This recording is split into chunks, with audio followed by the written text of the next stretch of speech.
Очень часто женщинам тяжело совмещать материнство и свои личные отношения с мужем. И здесь бывают две крайности, о которых я хочу поговорить в этом видео. В этом видео я разберу одну крайность, в другом другую, ссылка будет внизу. Одна крайность – это когда женщине тяжело быть с мужем и с детьми или с ребенком одновременно.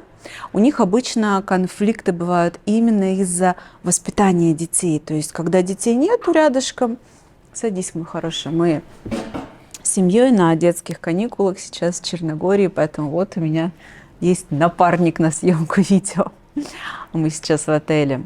И некоторым женщинам тяжело именно когда она с ребенком или с детьми, и муж рядом. Начинаются вот эти конфликты о воспитании. Знакомо ли вам это?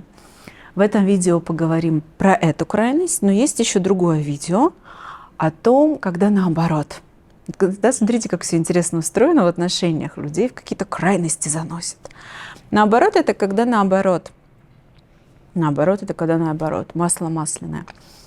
Когда женщина с мужем более комфортно себя чувствует, их отношения лучше, когда они с детьми, их как будто эти дети объединяют, у них появляется вот эта некая склейка, привязанность. Когда они остаются без детей, они чувствуют себя друг с другом как чужие люди.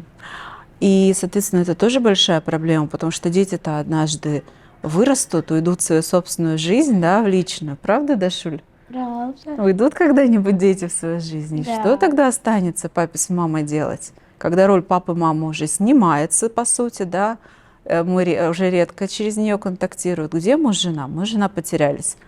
Про эту другую крайность, да, вот эту последнюю, в другом видео, ссылка внизу, чтобы не смешивать эти две проблемы. Вот, значит, если пара, муж и жена, лучше строят отношения, лучше происходит их контакт, когда детей рядом нет, а когда появляются дети рядышком, когда они проводят время всей семьей, начинают ругаться, напрягаться, конфликтовать, обижаться. Это значит, что именно способ, как они контактируют с детьми, не нравится им. То есть, например, жене не нравится, как муж уделяет внимание детям, или кто-то ругает этих детей больше, да, а другой хотел бы меньше их ругать. То есть это все, по сути, вокруг воспитания. И что же тогда делать женщине, например, жене? Очень важно первое правило такое ввести в своей семье – не критиковать друг друга при детях. Честно вам скажу, и тебе по секрету расскажу, у нас в семье была такая проблема. И критиковать при детях своего мужа иногда могла я, не задумываясь, не замечая, на эмоциях. Вы же знаете, как это бывает, да, на эмоциях. Хочется вот в моменте сказать то, что ты думаешь, то, что ты чувствуешь. Очень сложно на эмоциях остановиться. И я иногда говорила что-то, сама того не замечая.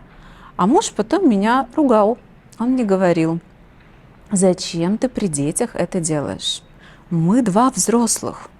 Мы должны этот контакт налаживать между собой не при детях, а детям давать уже готовое решение. Я с мужем была полностью согласна, и есть сейчас. Но на эмоциях иногда было сложно остановиться. Ты замечала когда-нибудь такое у нас с папой? Правда, замечала? А что ребенок чувствует в такой момент? Подожди, мой хороший, давайте микрофончик дадим. Ребенок может чувствовать в такой момент страх, то, что родители могут проссориться, и он останется без мамы или без папы. Видите, ребенку страшно в этот момент. Сейчас мы микрофончик прицепим обратно. Поэтому, конечно, слушать такие вот моменты настроек между мамой и папой, не детское это дело, потому что детей это правда пугает. Вот детскими устами глаголится истина. Но когда мы на эмоциях, остановиться трудно иногда. Что важно здесь? Важно тому, кто хочет откорректировать партнера, не ожидать моментальной реакции, моментальных изменений. Если бы мой муж ожидал от меня, что я с первого-второго раза, когда он скажет это, вдруг перестану вообще так делать, он бы разочаровался, и вот обижаться на меня было бы глупо. Но, знаете, вода камень точит. Нужно терпеливо и упорно корректировать партнера и понимать, что не сразу, пусть и не сразу, но однажды от этих корректировок человек, вот в моей истории это была я, начнет замечать заранее, когда он собирается по привычке что-то сделать, да, и начнет заранее останавливаться. То есть первая ошибка здесь, которая бывает, это ожидание, что будет сразу по-другому, и неучитывание того, что когда мы что-то делаем на эмоциях, у нас осознанность отключается, и нам нужно приложить очень много силы воли, чтобы начать эту осознанность включать, да, и это не всегда сразу. Вот. Что еще здесь очень важно понимать, что мы действительно очень разные все, и мы по-разному воспитываем детей. Есть, конечно, какие-то нормы, каноны, идеальные правила, и к ним надо бы стремиться, это здорово. Но жизнь, она не про идеал. Мы все равно склонны к каким-то типам воспитания, как родители. И это идет корнями из нашего детства, от того, какой детский опыт у нас был, а он у нас был разный. И поэтому очень важно признавать факт того, что мы всегда будем в любом случае разными с нашим партнером, и нужно быть готовым прикладывать усилия, быть терпеливым, чтобы настраиваться, находить точки контакта, находить договоренности, быть готовым к тому, что всегда будут в паре нерешенные конфликты, конфликты, которые невозможно решить, нерешаемые конфликты, так их называет ученый Джон Готман. Это вот как раз-таки тот метод, который я очень рада прославлять, в котором я работаю как семейный терапевт, в котором я сама проходила семейную терапию со своим мужем, и который я считаю самым успешным, самым лучшим на сегодняшний день во всем мире. И вот Джон Готман, он вывел определенные правила, и он может с огромной точностью предсказывать разводы. Очень интересный ученый.